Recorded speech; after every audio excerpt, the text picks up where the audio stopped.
Zara Tindall, the Queen's eldest granddaughter, Olympic medalist, mother of 3, and arguably the most grounded, no-nonsense member of the entire Windsor clan, has broken her silence. And she has broken it on the most unlikely of platforms, her husband Mike Tindall's podcast. And what she has said, or rather, what she has very carefully, very deliberately implied, has detonated a bomb underneath the already fractured relationship between the royal family and the Duke and Duchess of Sussex. This is not gossip. This is not speculation from anonymous sources. This is a senior member of the royal family, speaking in her own voice on the record, addressing what has become one of the most persistent and explosive controversies surrounding Meghan Markle, pregnancy.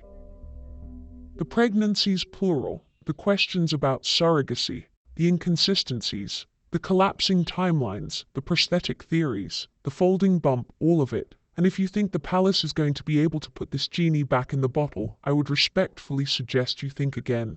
Let's set the scene properly because context matters. Mike Tindall's podcast, The Good, The Bad and The Rugby, has been running for some time now. It's generally a light-hearted affair, sports chat, banter with mates, the occasional celebrity guest. Mike Tindall, for those unfamiliar, is a former England rugby international, a World Cup winner, and the husband of Zara Tindall née Phillips, daughter of Princess Anne. Now, Mike has always been the loose cannon of the royal adjacent world. He's the one who will have a pint too many at a royal wedding and dance like nobody's watching. He's the one who went on I'm a Celebrity and talked about the royals with a candor that made Buckingham Palace's communications team reach for the antacids. But even by Mike Tindall's standards, what happened in this latest episode was extraordinary because Zara was the guest. And the conversation turned, as it inevitably does these days, to the Sussexes. But this time, it didn't turn with the usual diplomatic deflection. This time, Zara Tindall leaned in. And what she said has sent the royal commentariat into absolute overdrive. Now I want to be precise here. Zara Tindall did not stand up, point at a camera and say, quote, Meghan Markle faked her pregnancies. That is not what happened, and anyone telling you that is the case is being dishonest. What Zara did was far more devastating than that, because what Zara did was subtle. It was measured. It was, and I choose this word carefully, surgical. She spoke about her own pregnancies. All 3 of them. She spoke about the physical toll. She spoke about the weight gain, the exhaustion, the swollen ankles, the back pain that made riding horses nearly impossible. She spoke about the miscarriage she suffered and how it affected her body for months afterward.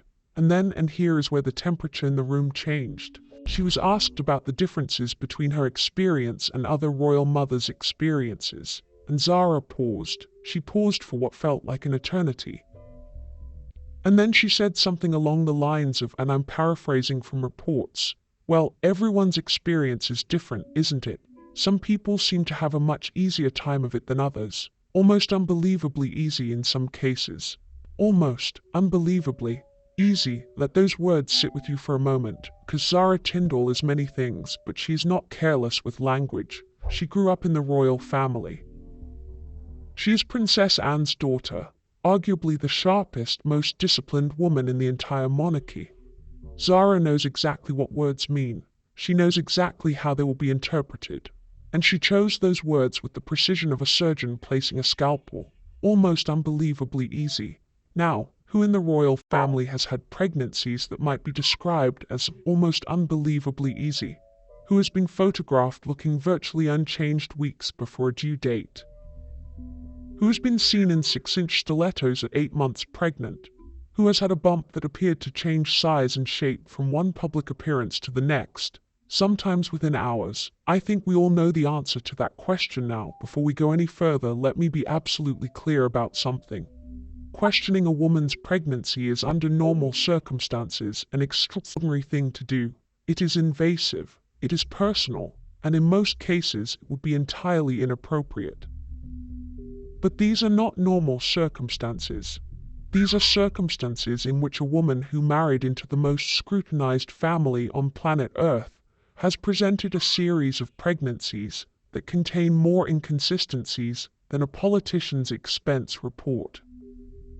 And when you are a public figure, funded, at least initially, by the British taxpayer, living in a palace renovated at public expense, and using your children as leverage in an ongoing public relations war against an institution that has stood for 1,000 years, then questions are not only appropriate, they are necessary. So let's walk through the timeline, shall we? And let's do it carefully. Meghan Markle's first pregnancy with Archie was announced in October 2018 during the royal tour of Australia. And from the very beginning, things were unusual. First, there was the announcement itself. It was made at Princess Eugenie's wedding, a move that many in the family reportedly found breathtakingly rude. But that's a story for another day. Then there was the bump. Oh, the bump. Now I have spoken to obstetricians. I have read the analyses from medical professionals who have weighed in on this, some of them anonymously, for obvious reasons. And the consensus is not that a pregnancy like Meghan's was impossible. The consensus is that it was, to use Zara's word, unbelievable. At certain appearances, Meghan appeared to be approximately 6 months pregnant. At appearances days later, she appeared to be 8 months pregnant. And then at an appearance after that, she appeared to be 5 months pregnant. The bump seemed to migrate. It sat high, then low, then high again. It appeared firm and rounded in some photographs and oddly square in others. And then there was the infamous footage, widely circulated online and never adequately explained, in which Meghan's bump appeared to fold. To physically fold inward, as if it were not made of flesh and fluid and a growing child, but of something altogether more manufactured. Now, the palace's response to these questions has been consistent and predictable. Silence. Ignore the conspiracy theorists. Don't dignify it with a response. But here's the problem with that strategy. When you don't answer reasonable questions, people don't stop asking them. They ask them louder. And when the person refusing to answer those questions is the same person who sat down with Oprah Winfrey and accused the royal family of racism, of denying her son a title, of refusing her mental health treatment, when that person demands transparency from others while offering none herself, the hypocrisy becomes so thick you could cut it with a knife. And that, I believe, is exactly what Zara Tindall was pointing to. Let's talk about surrogacy, because this is the heart of the matter. There is nothing wrong with surrogacy. Let me say that again for the people in the back. There is absolutely nothing morally, ethically, or legally wrong with using a surrogate to have a child. Millions of families have been built through surrogacy. It is a beautiful thing. And this is a very significant, but there is something profoundly wrong with using a surrogate and then pretending you carried the child yourself. Particularly when you are a member of the royal family and the legitimacy, the bloodline, and the line of succession are matters of constitutional importance.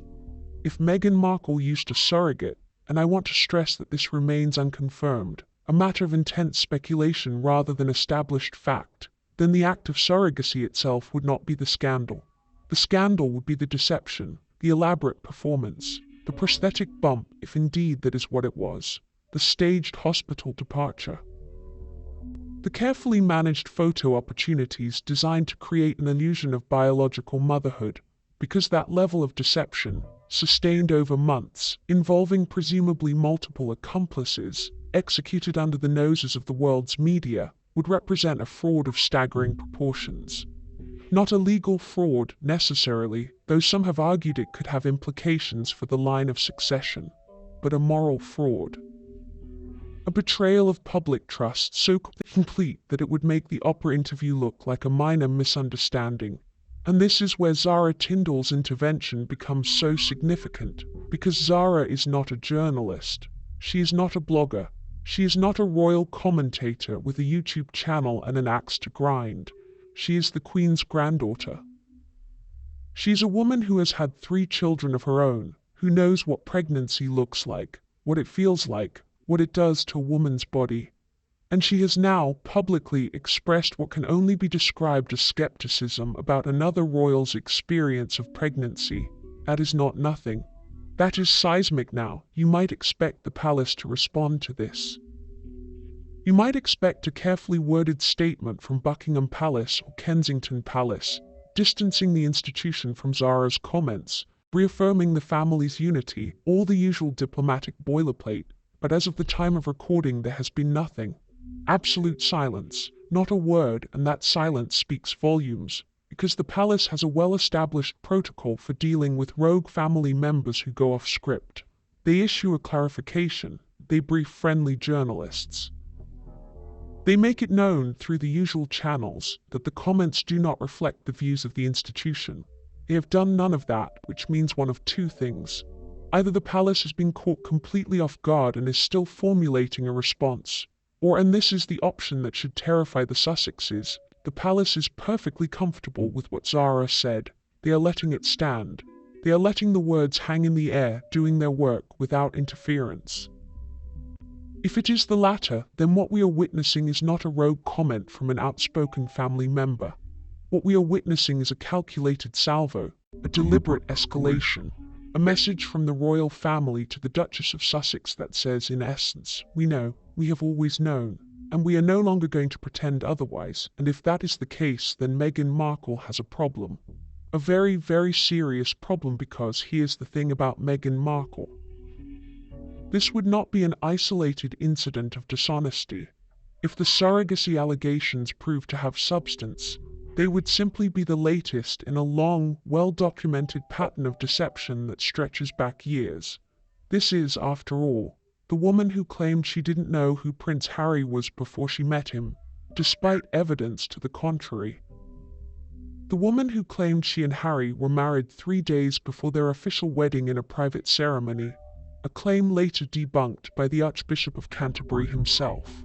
The woman who told Oprah that Archie was denied a title because of his race, when in fact the rules governing titles for great-grandchildren of the monarch had been in place since 1917 and applied equally to all of them. The woman who claimed she was trapped in the palace and unable to leave, while simultaneously being photographed on multiple outings, shopping trips and lunch dates. Time and time again, Meghan Markle has made claims that have been examined, tested, and found wanting. And time again she has relied on the same defense. She is the victim. Anyone who questions her is racist. Anyone who scrutinizes her is a bully. The media is out to get her. The palace is out to get her. The entire country of Britain is out to get her. It is exhausting. It is manipulative. And increasingly people are seeing through it. So why has Zara Tindall chosen this moment to speak out? Why now, after years of silence? There are several theories, and I think it's worth examining each of them. The first theory is personal frustration.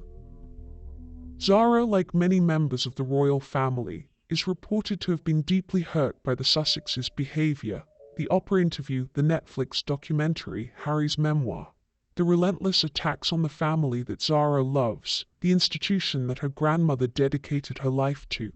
At some point, even the most disciplined person reaches a breaking point, and perhaps Zara has reached hers. Second theory is that Zara is acting with implicit approval, or even encouragement, from more senior members of the family. Perhaps Princess Anne, perhaps even King Charles himself. The palace may have decided that the time has come to push back, and Zara, who sits outside the formal institution, who is not a working royal, who has no title to lose, is the perfect person to fire the first shot. The third theory is simpler and in some ways more compelling. Zara Tindall is a mother. She has carried 3 children. She has suffered the loss of a pregnancy. And the suggestion that someone might fake that experience, might strap on a prosthetic belly and perform motherhood for the cameras while paying someone else to do the actual work of growing a human being, offends her on a level that is deeply, fundamentally personal. I suspect the truth is some combination of all 3. So where do we go from here? Well, the Sussexes have several options. They can ignore it, which is what they typically do when the criticism comes from within the family rather than from the media. They can issue a denial, which would be the first time they have directly addressed the surrogacy allegations, and would, ironically, give them more oxygen than ever before. Or they can do what they usually do, deploy their network of sympathetic journalists and media allies to attack Zara, to frame her as jealous, as attention-seeking, as a puppet of the palace establishment. My prediction, they will choose the third option. Within days we will see articles in sympathetic outlets describing Zara's comments as hurtful, irresponsible, and a dog whistle to conspiracy theorists. There will be anonymous sources close to the Sussexes expressing disappointment and sadness. There will be op-eds about the dangers of questioning a woman's pregnancy experience. What there will not be is a direct, unequivocal denial, because a direct denial invites direct scrutiny. And direct scrutiny is the last thing Meghan Markle wants. Think about that for a moment. If the surrogacy allegations were baseless, if they were nothing more than cruel internet conspiracy theories with no foundation in reality, the simplest thing in the world would be to deny them, to release medical records, to have the delivery doctor make a statement, to put the matter to rest once and for all, but that has never happened. And I suspect it never will. Let me zoom out for a moment, because I think it's important to understand what this moment represents in the broader context of the monarchy. The British royal family has survived for over 1,000 years. It has survived civil wars, revolutions, abdications, world wars, and the relentless scrutiny of the modern media age. It has survived because it has adapted, because it has understood instinctively that its survival depends on public trust. Meghan Markle represents the greatest threat to that trust in a generation, not because she is American, not because she is biracial, not because she is divorced, but because she has weaponized her proximity to the crown to build a personal brand based on victimhood, while simultaneously undermining the institution that gave her the platform in the first place. And the surrogacy question, if it is ever definitively answered, could be the thread that unravels the entire Sussex narrative. Because if Meghan deceived the public about something as fundamental as carrying her own children, then nothing else she has said can be taken at face value. Not the racism claims, not the mental health claims, not the fairy tale romance. None of it, and that, I believe, is why Zara Tindall's comments matter so much. Not because they prove anything, but because they give permission. They give permission to the media, to the public, and to other members of the royal family to ask the questions that have been suppressed for too long. The silence is over. Zara Tindall did not drop a bombshell. She did something far more effective. She opened a door that the Sussexes have spent years trying to keep shut, a door that once opened cannot be closed again. The questions are now out there, spoken not by anonymous internet commentators or tabloid journalists, but by a member of the royal family itself. And those questions demand answers. Will those answers come? Perhaps, perhaps not. The Sussexes have demonstrated a remarkable ability to deflect, distract, and reframe every controversy into a narrative of persecution. She has no title. It was her mother's choice. Princess Anne famously declined titles for her children, reasoning that they would have better, more normal lives without them. And she was right. Zara Tindall has built a life that is admirable precisely because of its groundedness. 3 children, a solid marriage to a man who is genuinely likable, a career of her own, a life that does not depend on public sympathy or manufactured victimhood.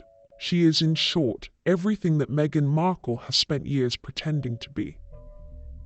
And perhaps that is precisely what Zara said carries the weight that it does. The podcast episode in question was, on its surface, a fairly unremarkable installment of Mike Tindall's The Good, the Bad, and the Rugby. Mike is a natural broadcaster, warm, funny, disarmingly honest, and the podcast has built a loyal following that extends well beyond the rugby world. When Zara appears as a guest, as she does occasionally, the episodes tend to generate more attention than usual. People are curious about her. She gives so little away in public that even a relaxed conversation on a podcast feels like an event. And this episode was an event. The conversation moved, as conversations with the Tindalls tend to do, through sport and family and the general business of life.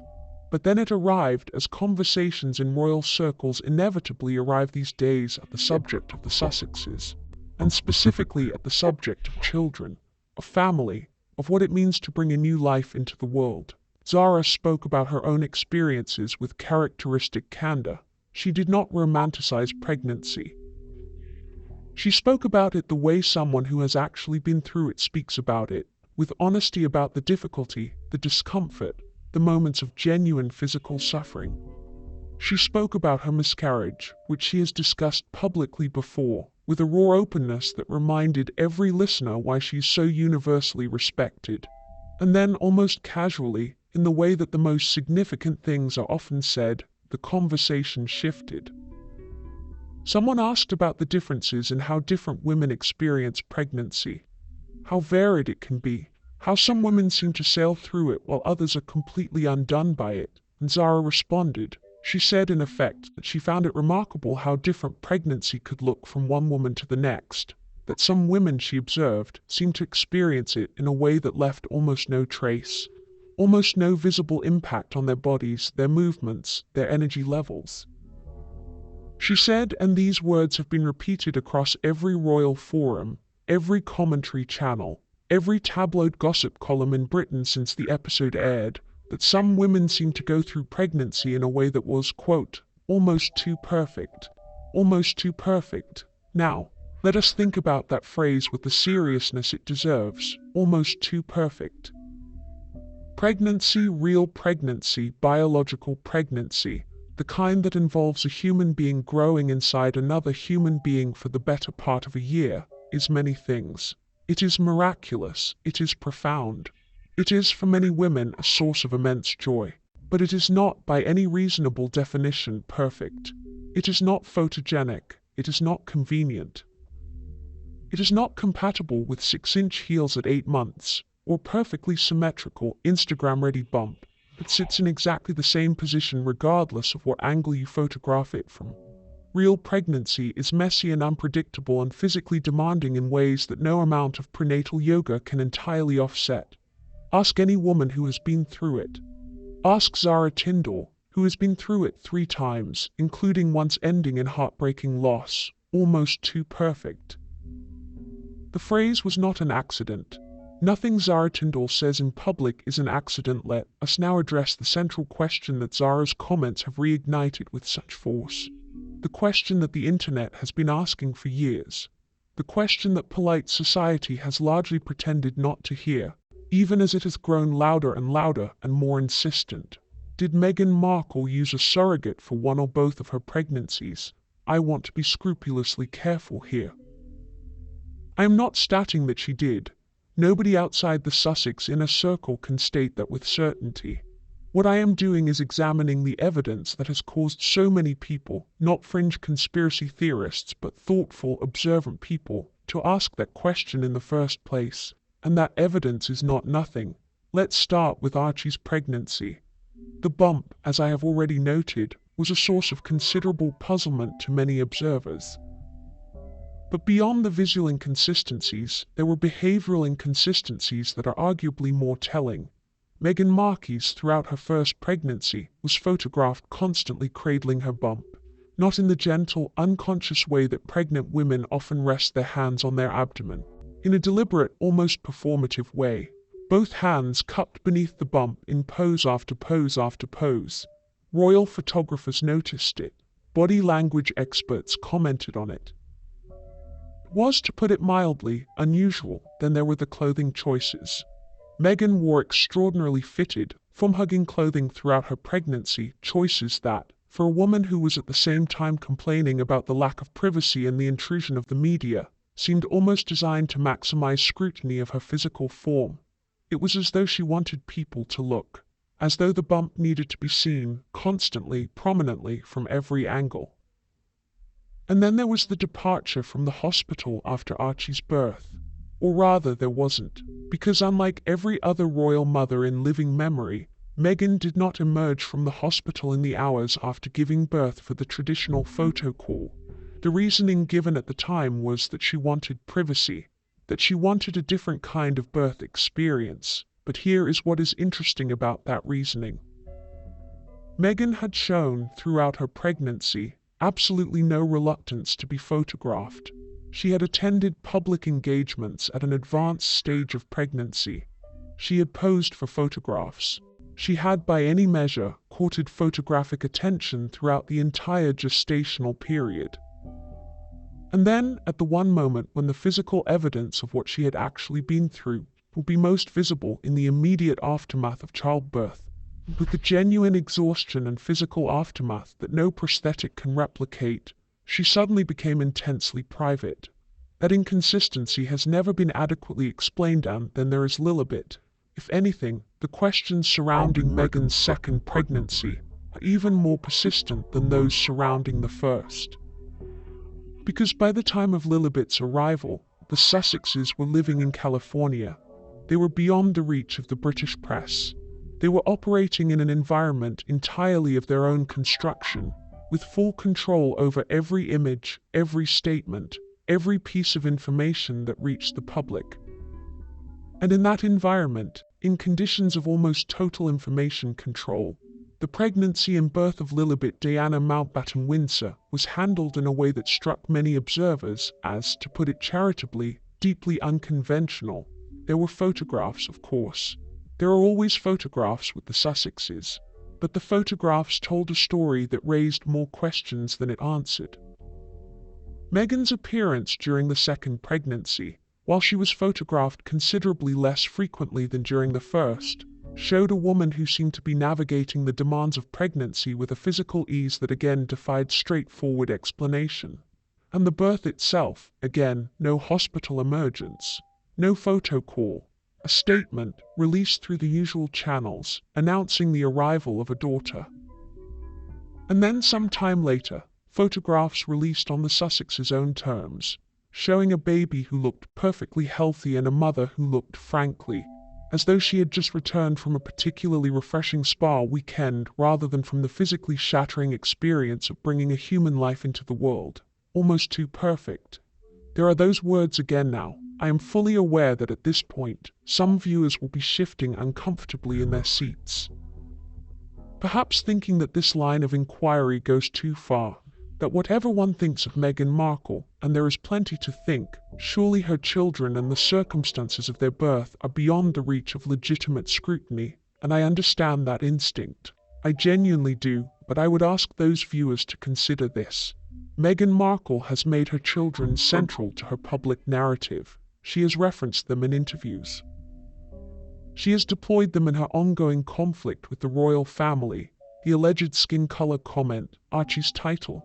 Lilibet's name used to stake a claim to a royal connection that the family clearly found presumptuous. These children are not kept private. They are used. They are assets in a carefully managed public relations operation. And when children are used as assets in a public relations operation, the facts surrounding those children become a matter of legitimate public interest. Furthermore, and this is crucial, if the surrogacy allegations are entirely false, they can be entirely disproved. Medical records exist, doctors exist, hospital staff exist. The evidence that would categorically silence the is, in principle, readily available.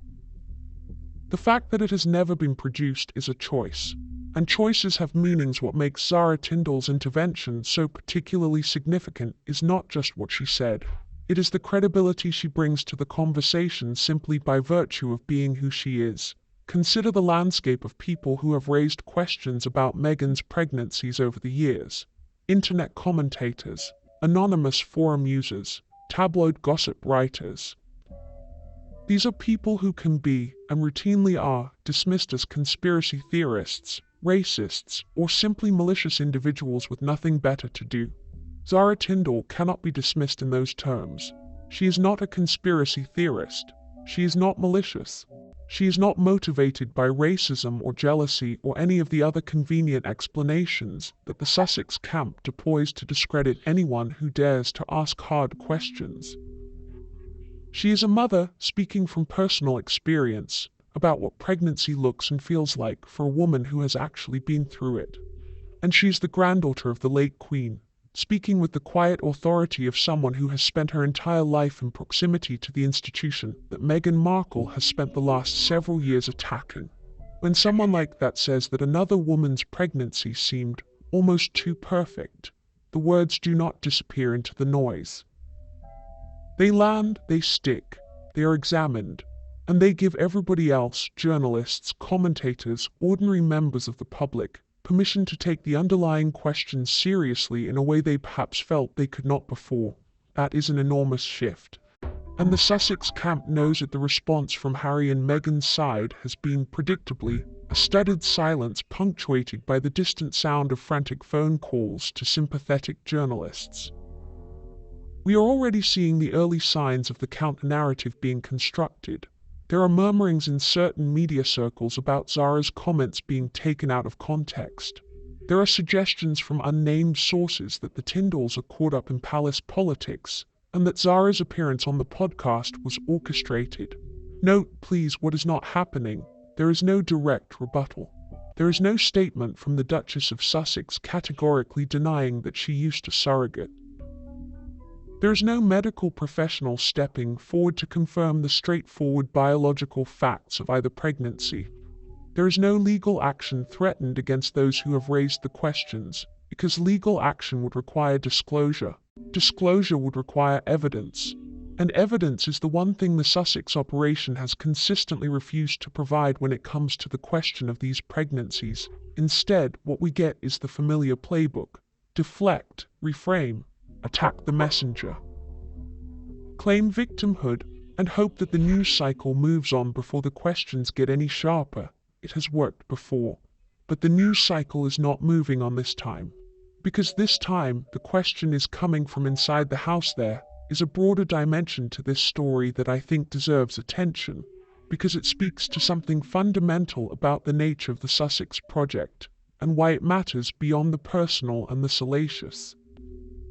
Meghan Markle has built her entire post-royal identity on the concept of authenticity. She presents herself as a truth-teller in a world of lies, as someone who had the courage to step out from behind the palace curtain and show the world what was really happening. The Oprah interview, the Netflix series, the memoir, all of it has been framed as a brave act of radical transparency. And yet, if the surrogacy allegations are true, if the woman who presented herself to the world as a biological mother of two was in fact performing that role, constructing it, manufacturing it through a combination of prosthetics and careful media management, then the authenticity narrative does not merely take a hit. It collapses entirely, because there is no version of that story in which Meghan Markle is a truth-teller. There is no version of that story in which the radical transparency is anything other than a carefully constructed lie. There is no version of that story that leaves any of her other claims, her other allegations, her other self-serving narratives, intact. If she lied about carrying her children, she lied about everything. Full stop. And I think that is why the palace is, this time, in no hurry to shut Zara down, because they understand the stakes. They understand that if the surrogacy thread is pulled, the entire Sussex tapestry unravels. And they are, for the first time in a long time, content to let someone else do the pulling. Let me say something now that I think needs to be said, even if it is uncomfortable. There are people watching this who feel that the royal family is not above criticism, who believe that the institution has its own histories of deception and self-protection, who think that framing Meghan Markle as uniquely dishonest is itself a form of bias. And to those viewers I would say this: you are not wrong that the royal family is imperfect. You are not wrong that institutions protect themselves and that the truth is often the first casualty of that protection. Royal history is not a catalogue of virtue and transparency. It is, like all history, complicated, but none of it, excuses what Meghan Markle has done. Two wrongs do not make a right. The fact that the royal family has its own cupboards full of skeletons does not mean that we should look away from Meghan's. And the fact that Meghan is a woman of color does not mean that she is beyond criticism or beyond accountability. Treating her as though she would itself be a form of prejudice, the soft bigotry of reduced expectations. She chose to enter public life. She chose to weaponize her public platform. She chose to make accusations, to tell stories, to construct narratives. And having made those choices, she must live with the scrutiny they invite, all of it, including this. Zara Tindall opened a door this week that cannot now be closed.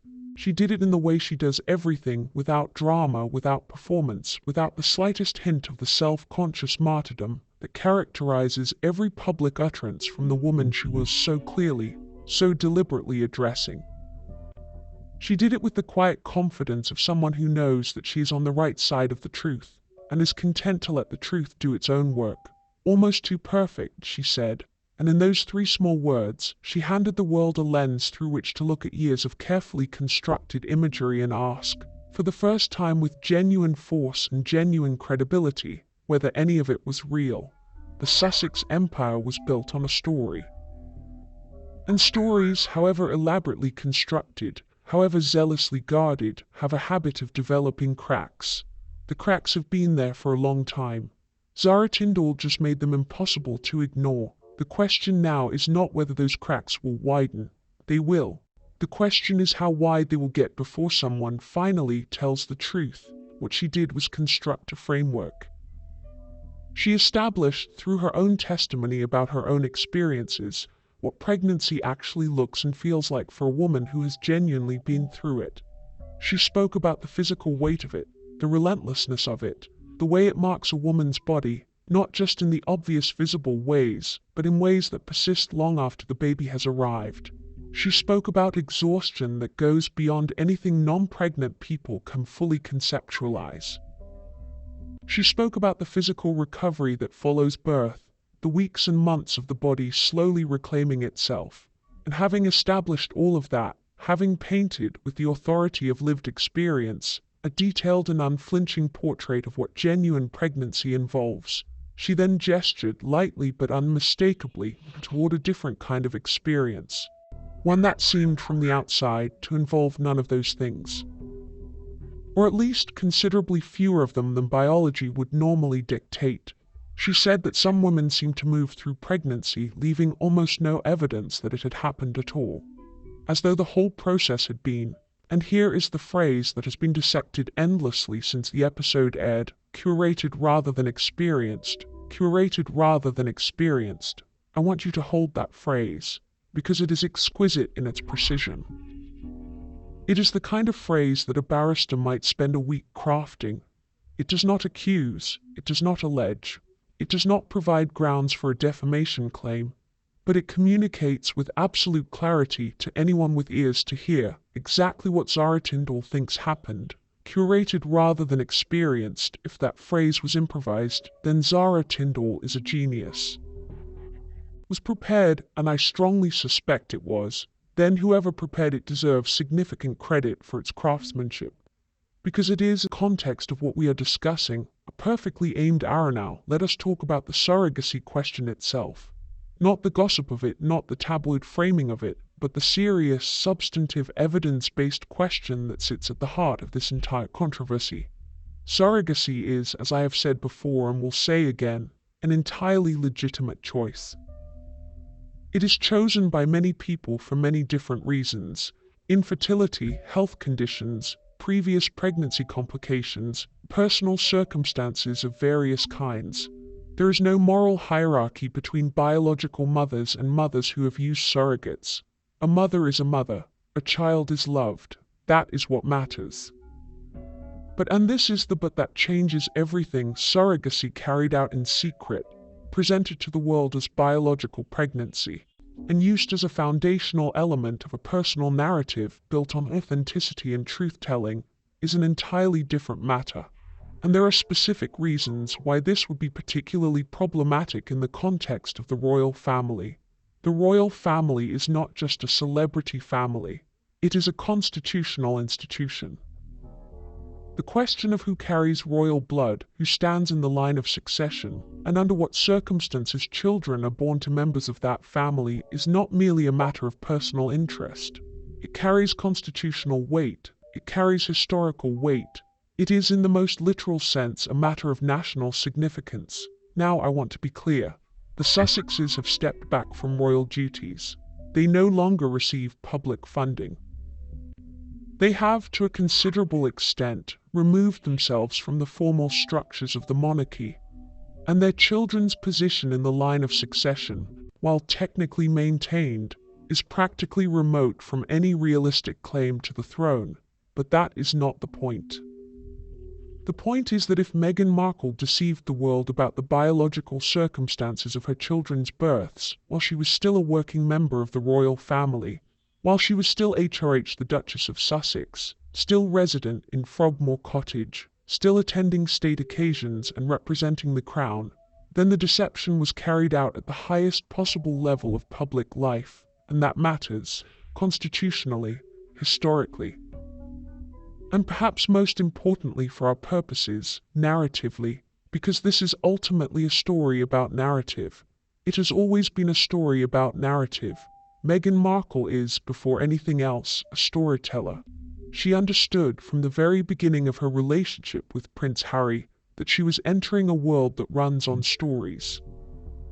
The royal family's entire legitimacy is a story about tradition, continuity, duty, and the particular magic that attaches to a family whose ancestry stretches back to the conqueror. The British monarchy is, at its core, a narrative institution. And Meghan understood that. She understood it instinctively, in the way that someone who has spent years as an actress understands the mechanics of story. What she did with extraordinary skill, it must be said, was insert herself into that narrative and then, when it no longer served her, attempt to rewrite it from the outside. The Oprah interview was a rewrite. The Netflix series was a rewrite. Harry's memoir was a rewrite. All of it was an attempt to take the established story of the royal family and replace it with an alternative version in which Meghan and Harry are the heroes, the victims, the brave truth-tellers standing up to a corrupt and racist institution. And the pregnancy narrative, the story of two Barbies born to a mother who glowed throughout her pregnancies and emerged from each birth looking immaculate, was part of that rewrite. It was the human element, the relatable element. The element that was supposed to make people see Meghan not as a disruptive outsider who blew up a centuries-old institution for personal gain, but as a mother, a woman, someone whose choices were motivated not by ambition or narcissism, but by love, by family, by the primal human desire to protect her children. It was, as a narrative construction, genuinely brilliant. And Zara Tindall has just put a very elegant hole in it. The reaction from the British media has been, characteristically, a mixture of the brave and the cowardly. The tabloids have covered it, naturally. The Daily Mail, The Sun, The Express, they have all run pieces on Zara's comments, with varying degrees of directness about what those comments were actually suggesting. Language used has been careful, cryptic, pointed, eyebrow-raising, the kind of vocabulary that allows a publication to convey the substance of a claim without technically making it. The broadsheets have been more reluctant. The Times ran a brief piece.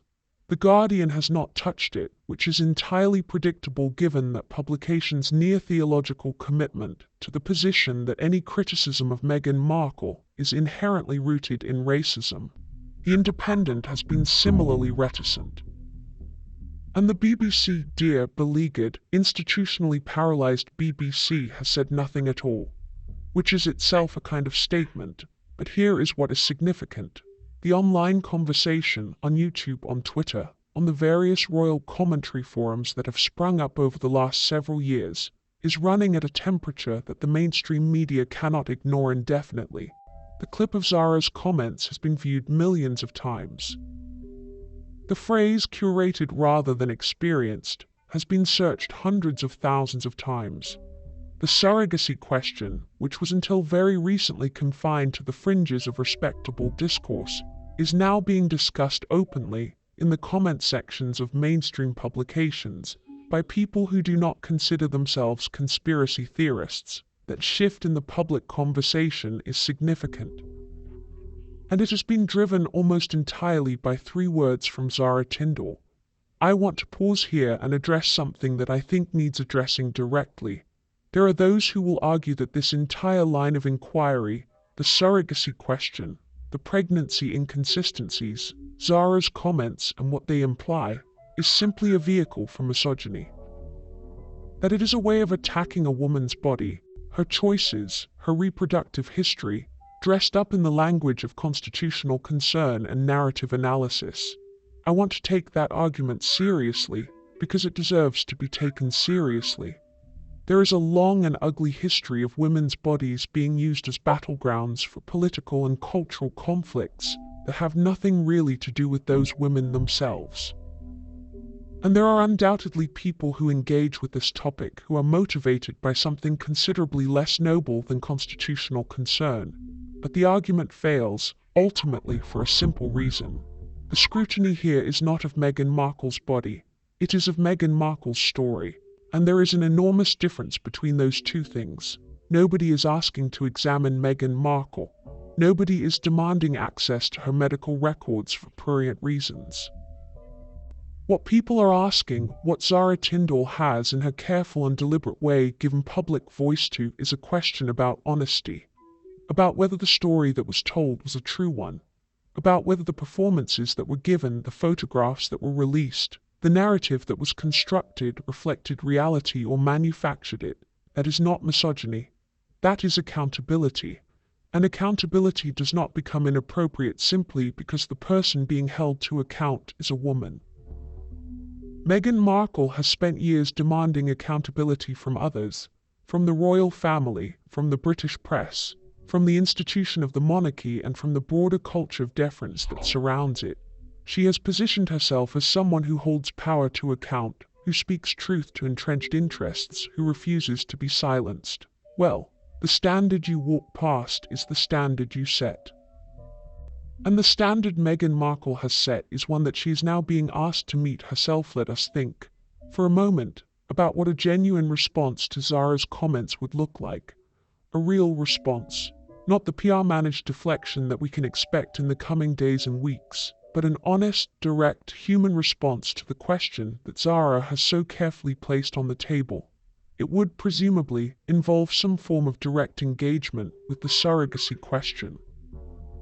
Not necessarily a press conference or a formal statement, though either of those would be effective, but some acknowledgement, through whatever channel the Sussexes chose, that the question has been heard and that the answer is straightforward. We carried our children. Here is the evidence. Here are the people who were present. Here is the medical documentation. Here is the truth offered freely without agenda because we have nothing to hide. That response would, in a matter of hours, end the conversation. Not just quieten it, end it. Because there is no universe in which the British media, the royal commentary community, or the general public continues to pursue a story that has been definitively, documentably, and transparently put to rest. The fact that this response has not come, not now, not ever, despite years of the question being asked in increasingly loud and public terms, is, as I have said before and will say again, a choice. And choices, particularly the choice to remain silent in the face of a question that could so easily be answered, speak with considerable eloquence. There is a woman I want to tell you about. She is not famous. She is not a public figure. She is in fact a composite, a representative of thousands of women across Britain and the Commonwealth who have watched the Sussex saga unfold with a particular kind of feeling that does not have an easy name. These are women who have been pregnant, women who have given birth, women who know in their bones and muscles and the deepest cellular memory of their bodies what that experience involves. Women who have watched the footage of Meghan Markle's pregnancies, the perfectly maintained posture, the apparently effortless physical grace, the bump that seemed to arrive and depart with none of the physical aftermath that these women remember so vividly from their own experiences, and felt something that they perhaps couldn't quite articulate, not anger exactly, not envy, something more like cognitive dissonance. A quiet, persistent sense that what they were seeing did not match what they knew to be true. That the picture did not fit the frame. These women did not speak about it publicly for the most part, because the consequences of speaking about it, of questioning a prominent woman's pregnancy, were immediately obvious. You would be called a conspiracy theorist, a racist, a bully. The machine that exists to protect Meghan Markle from criticism would grind into action, and you would find yourself on the wrong end of it, so they stayed quiet. They talked to each other in private. In the school-run conversations, in the WhatsApp groups, in the quiet confidence of friendships between women who trust each other. They asked the question amongst themselves, in the safety of spaces where it could not be weaponized against them. And then Zara Tindall sat down on a podcast and said what she said, and something shifted for those women. because suddenly the question was being asked not in a WhatsApp group but in public, by someone whose credibility is beyond question. By someone whose personal experience of exactly what they were talking about is unimpeachable. By Princess Anne's daughter, who has no agenda, no book to sell, no brand to build, and nothing whatsoever to gain from stirring this particular pot, except the satisfaction of saying something true. The validation of having your private, whispered questions spoken aloud by someone like that is not a small thing. And the Sussex camp, I suspect, understands that better than anyone. I want to talk about what happens next. Not the immediate next, the scrambling PR response, the sympathetic journalists being briefed, the carefully worded social media posts from Sussex allies, but the longer arc. The trajectory of this story over the coming months and years, because stories like this one do not simply disappear. Particularly not when a new element has been introduced that raises them to a different level of credibility. They go quiet sometimes. They drop out of the news cycle for a while, but they never fully die. They exist in a kind of suspended state, waiting for the next piece of information, the next comment from an unexpected source, the next crack in the carefully maintained facade. And cracks, once they appear, have a physics of their own. They spread along lines of least resistance. They find the weak points in whatever structure they inhabit, and eventually, not always quickly, not always spectacularly, but eventually, they reach a point where the structure can no longer maintain its integrity. The Sussex narrative has been showing cracks for a long time. The inconsistencies in their various public statements have been documented exhaustively. The claims that did not withstand scrutiny, the timelines that did not add up. The testimonies from staff, from family members, from journalists that contradicted the version of events the Sussexes presented. All of it has been accumulating piece by piece in the public record. Zara Tindall's comments are another piece. A significant one, more significant than most, because of who she is and the platform she chose and the precise, deliberate language she used. But it sits within a larger pattern. And patterns, when they become sufficiently clear, become undeniable. The Sussex narrative is approaching that point of undeniability. Not quite there yet, perhaps not for some time, but approaching it. And every new piece of evidence, every inconsistency documented, every contradiction highlighted, every carefully worded comment from a credible and well-placed source, accelerates that approach. Here is what I believe, having spent a considerable amount of time examining this story from multiple angles, and with what I hope is a reasonable degree of intellectual honesty.